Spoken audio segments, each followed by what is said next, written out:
Bonsoir, moi je m'appelle Evrard Kamdem.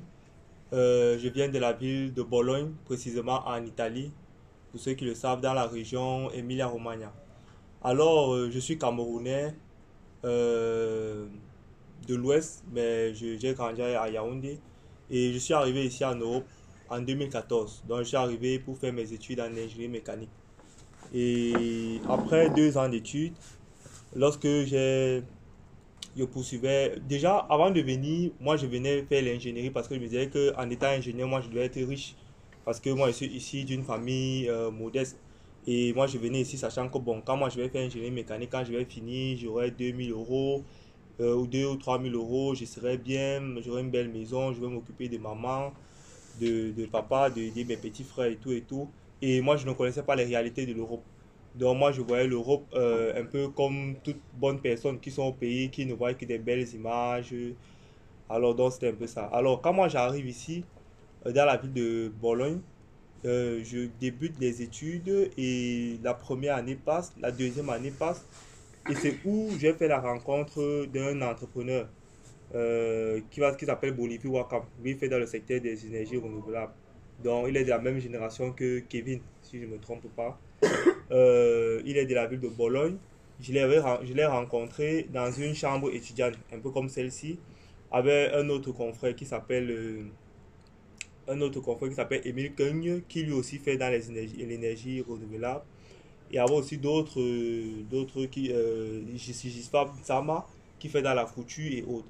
Donc moi, mon objectif en venant ici, c'était faire mes études, avoir mon diplôme d'ingénieur et puis venir en France ou aller en Allemagne, n'est-ce pas, ou bien aller au Canada pour pouvoir poursuivre pour pouvoir trouver le travail et faire de l'argent. Alors, lorsque j'ai rencontré ces grands frères-là, j'étais tout ébloui dans le sens où ils parlaient seulement entrepreneuriat. Mais j'ai dit, mais oh, ça c'est quel grand frère qu'ils arrivent ici, au lieu de venir étudier et trouver le travail, et ils ne font que parler de l'entrepreneuriat. Et celui qui m'a le plus colpito, comme on dit en italien, qui m'a le plus touché dans ses dits, c'est Bolivie parce qu'il était très engagé. Il disait non, moi je vais rentrer au Cameroun, je vais créer mon entreprise qui va s'appeler Africa Tech Solar. Je vais faire comme ci, je vais faire comme ça. L'autre dit non, moi je vais rentrer au Cameroun, créer mon centre de couture où je vais innover dans la couture et autres. Alors moi je me dis waouh, mais il pose la question comment on dit qu'ici à l'argent? Ici, quand on devient ingénieur, on devient riche. Vous pensez encore à rentrer au Cameroun?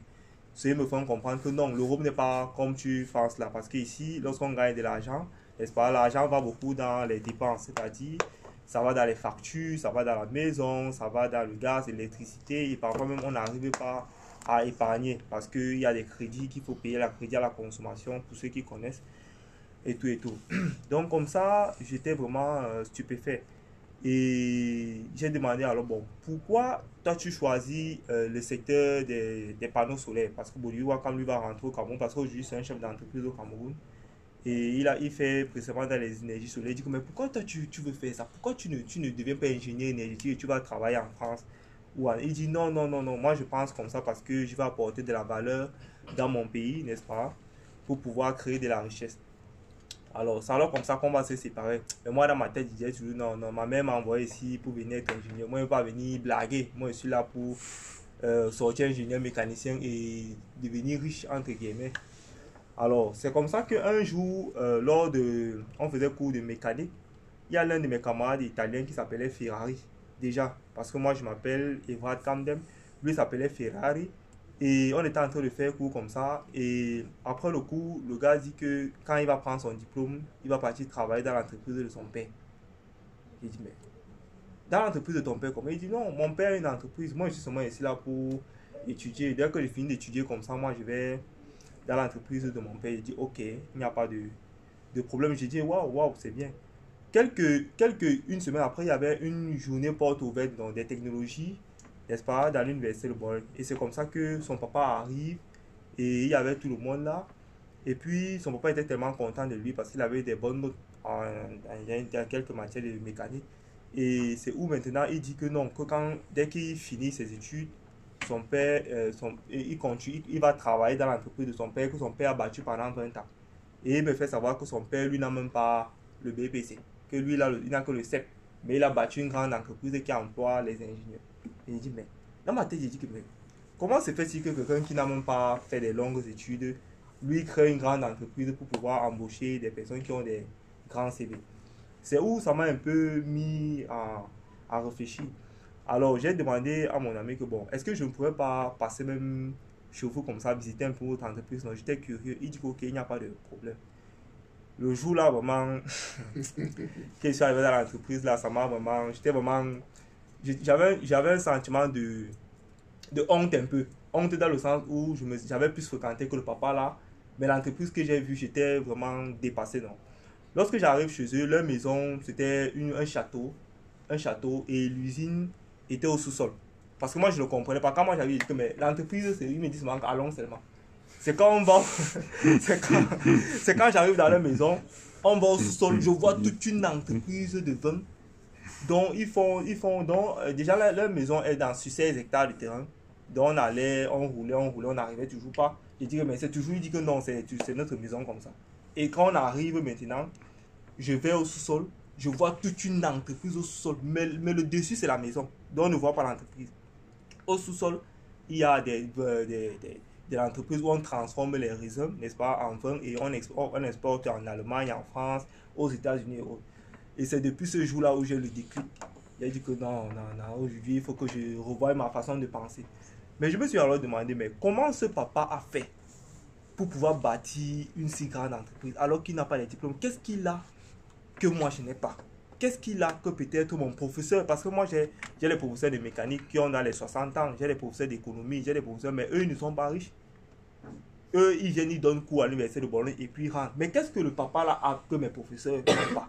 Puisque ce papa, le papa de mon camarade, lui il a toute une grande entreprise qu'il a bâtie durant toute sa vie. Mais mes professeurs donnent cours en mécanique et ils ne se vendent que moi j'ai donné cours à Ferrari, moi j'ai donné cours à ceci, moi j'ai travaillé à Ferrari, j'ai boosté l'entreprise. Mais il dit que mais toi-même tu as quoi?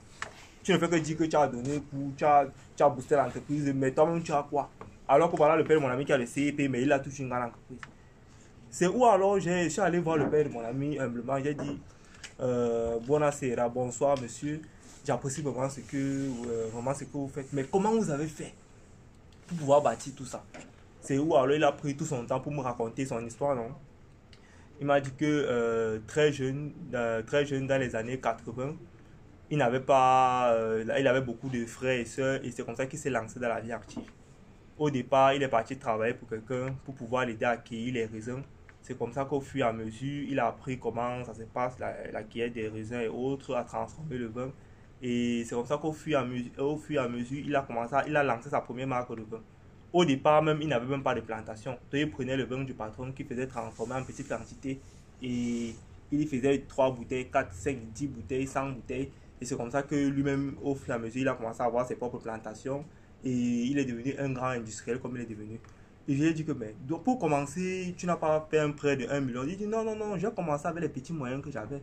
Et j'ai juste grandi au fur et à mesure.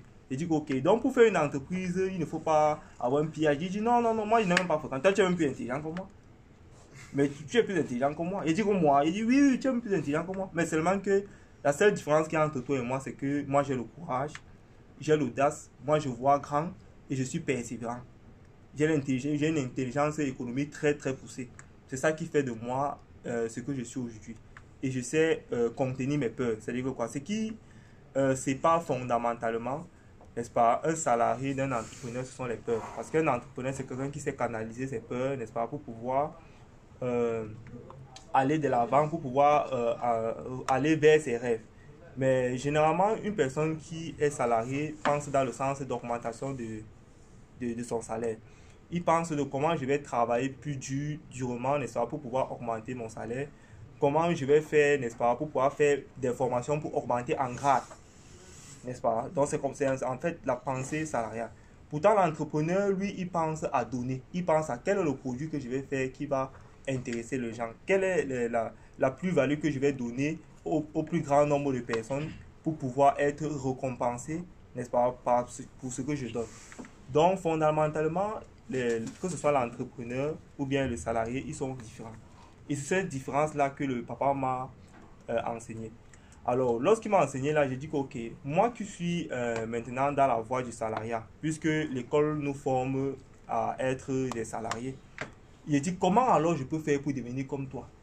Il m'a dit, ok, si tu sais que tu aimerais être un entrepreneur comme moi, tout d'abord, il faut penser différemment. Et pour penser différemment, il faut se former. Et pour se former, il faut lire des livres. Il faut faire des formations. Il faut aller à des séminaires. Et il faut rencontrer, il faut être entouré de personnes ambitieuses et qui voient grand comme toi. C'est-à-dire que d'autres personnes qui veulent devenir entrepreneurs ou bien qui sont des entrepreneurs aguerris. C'est alors comme ça que le papa m'a parlé d'un livre qu'il a lu dans le temps qu'on appelle Penser devenir riche de Napoléon Hill, qui est un Américain qui a étudié le succès, les lois du succès, notamment de Rockefeller, qui est un grand bâtisseur, qui a créé l'entreprise au 19e siècle, on appelle ça la Standard Oil aux États-Unis. Et la Standard Oil aujourd'hui qui est devenue Exxon et Mobil parce que l'entreprise s'est segmentée. Et aujourd'hui, la famille Rockefeller est l'une des plus grandes familles de la Terre en termes de richesse. Il a aussi étudié le succès de plusieurs autres grands entrepreneurs comme Ford, donc on connaît le succès de la voiture aujourd'hui, et aussi d'un autre grand entrepreneur américain qui a fait dans l'acier. Donc c'est comme ça que il m'a parlé de ce Napoléon Hill-là, et c'est comme ça que je suis parti lire le livre Penser devenir riche. Et après Penser devenir riche que j'ai lu Père riche, Père pauvre, et c'est où j'ai commencé à penser différemment. Je me suis dit, alors, pourquoi nous, les Africains, quand nous on vient ici en Europe, nous on ne pense qu'il faut étudier le plus loin possible, avoir le doctorat ou un PhD, aller au professorat et avoir de l'argent. Alors qu'on peut penser autrement. C'est alors où j'étais en train de voir la télévision et c'était déjà, nous étions il y a en 2017, début 2017. Et j'ai vu, on a dit que non, en Chine, il y a plus de 300 000 étudiants. Et que les étudiants chinois sont plus nombreux que les espions, que les agents de la CIA. Parce que les agents de la CIA sont environ 50 000. Et que parmi les étudiants chinois, on ne sait pas qui est espion, qui n'est pas espion. Et je dis, mais si les étudiants chinois sont des espions, pourquoi nous aussi les Camerounais, nous ne pouvons pas aussi espionner pour pouvoir apporter la plus-value à notre pays? C'est alors où moi j'ai commencé à faire des recherches sur le net. J'ai d'abord cherché toutes les entreprises de Bologne qui font de l'agroalimentaire. Et j'ai eu le courage, parce que moi j'étais encore tout naïf. Moi, ma première fois que je suis allé dans une entreprise, moi je ne savais pas que pour aller dans une entreprise, il faut d'abord envoyer une invitation au préalable avant de partir en entreprise. Moi je suis allé en entreprise comme ça. C'est-à-dire que quand je suis parti, j'ai toqué, on n'a pas ouvert, je suis entré. Je ne savais pas qu'on devait, qu'on devait faire une demande sur Internet, n'est-ce pas, avant de partir. Moi, je suis entré, et puis j'arrive là-bas, je dis bonjour, je m'appelle Evra Tramdem, et moi, je suis venu apprendre comment on fait pour faire le lait. Et on dit, mais est-ce que tu as demandé, tu as envoyé une invitation ici pour qu'on te reçoive? J'ai dit, moi, je ne savais pas, moi, je suis venu ici pour qu'on m'apprenne comment on fait le lait, donc, parce que moi, je veux être un entrepreneur agroalimentaire. Après, il a dit, ok. Mais ça ne se fait pas comme ça ici. Et pour venir ici, il faut d'abord envoyer une invitation. Il dit que ouais, comme moi je suis déjà là, on fait comment alors? Il a dit que ok, c'est pour autoriser, mais viens quand même voir. Ça, c'était ma première fois d'entrer dans une usine. J'entre dans une usine, je vois comment on fabrique le lait. Je vois, je dis, ok, c'est comme ça qu'on fait le yaourt. C'est comme ça qu'on fait pour faire la bergère. Je dis, ok, je vois. Après, il me permet que, ok, bon, il me dit ça, c'est ceci, ça sert à ça, ceci, ça sert à ça, ceci, à ça. En fait, c'était ma première fois de sortir de ma zone de confort. Ça, c'était une façon audacieuse de faire les choses. Alors, il m'a dit que bon, prochainement, comme tu es venu comme ça ne devait pas se faire comme ça. Pour revenir la prochaine fois, il faut que tu fasses tu passes une invitation. Alors, prends mon numéro de téléphone et comme ça, prochainement, tu m'appelles et puis tu vas venir te former facilement. Bon, pour ne pas trop répéter la chose, je suis encore allé là-bas plusieurs fois et je me suis formé. Pour pouvoir revenir à ce que je fais, nous étions déjà en fin 2017. C'est comme ça que moi j'ai fait des petits boulots et tout. Et j'ai acheté mes premiers hectares de terrain au Cameroun. Parce que j'étais déjà révolté. Hein, parce que moi je voulais dire aussi que non, je ne peux pas accepter que les Blancs on nous manque de respect comme ça en général. Que chaque jour, c'est toujours eux qui viennent construire en Afrique. Il faut aussi que moi je fasse quelque chose. Alors moi j'ai fait des petits boulots. Moi j'ai fait la plonge. J'ai fait le gardinage, j'ai fait tous les petits boulots de merde, entre guillemets, qu'on peut faire. Et c'est comme ça que j'ai acheté mes premiers hectares de terrain à Fori. Bon, excusez-moi l'italien, hors cité, donc en périphérie à Yaoundé. Vers Hawaï, à 15 km de Nkwaban. J'ai acheté mes premiers hectares de terrain. Et c'est comme ça que je me suis formé en ce qui concerne les concentrés de tomates. Donc, moi, je fais dans les jus d'ananas, ananas citron, ananas gingembre, et je fais aussi dans le concentré de tomate. Donc, j'ai fait des formations ici de comment est-ce qu'il faut faire pour pouvoir conserver la tomate sur le long terme, sur un an, comment faire pour conserver les jus naturels. Et c'est où j'ai fait mes premiers tests en culture. C'est-à-dire que quoi, j'ai fait construire des grandes serres parce que je me suis rendu compte que lorsque je cultivais des tomates à l'air libre, j'avais beaucoup de difficultés parce qu'il y a la pluie, il y a le soleil, il y a les insectes qui venaient se déposer autres. Alors, j'ai fait une copie de technologie dans l'espionnage. C'est-à-dire que j'ai copié la technologie italienne en ce qui concerne les serres. Donc, j'ai fait plutôt au lieu de faire les serres en vitre qui sont très coûteux, moi j'ai fait les serres en bois. Les serres en bois avec des plastiques. On appelle ça avec des plastiques transparents. Et j'ai utilisé au sol, vous allez voir ça dans le livre, le plastic mulch. Le plastic mulch, c'est un plastique noir, n'est-ce pas, qui permet, qui empêche que les herbes poussent tout autour de la plante. Donc, je vais mieux développer ça lors du deuxième thème pour ne pas trop empiéter sur mon temps. Donc, c'est un peu ça. C'est-à-dire que durant mes 3 ans, je me suis formé dans la lecture, dans les séminaires et autres, et j'ai compris que pour pouvoir créer l'entreprise, il faut penser différemment. Ce n'est pas une question d'âge, ce n'est pas une question de richesse, ce n'est pas une question de famille. Parce que moi, je viens d'une famille modeste, nous ne sommes pas riches. Maman est enseignante et j'ai perdu mon papa quand j'avais 3 ans. Et j'ai compris que l'entreprise et l'industrie, c'est 3 secteurs. Il y a le secteur primaire, qui est la culture, donc on fait cultiver soit l'ananas, soit la tomate. Il y a le secteur secondaire, qui est la transformation, c'est-à-dire que c'est la chaîne de valeur qui capte le plus d'employés. On fait transformer la tomate, ou on fait transformer les ananas, et maintenant le secteur tertiaire où on fait dans l'embouteillage. Donc on embouteille les produits et puis on les met dans les supermarchés. Donc c'est un peu ça, c'est le tertiaire là, au niveau de la vente et du marketing. Bon, j'espère bien que je me suis bien expliqué et je vais mieux détailler ce que je fais lors de ma deuxième présentation. Merci encore. Évrard, juste si tu peux montrer ton livre là, pour la vidéo. Ton livre, si tu peux montrer. Merci.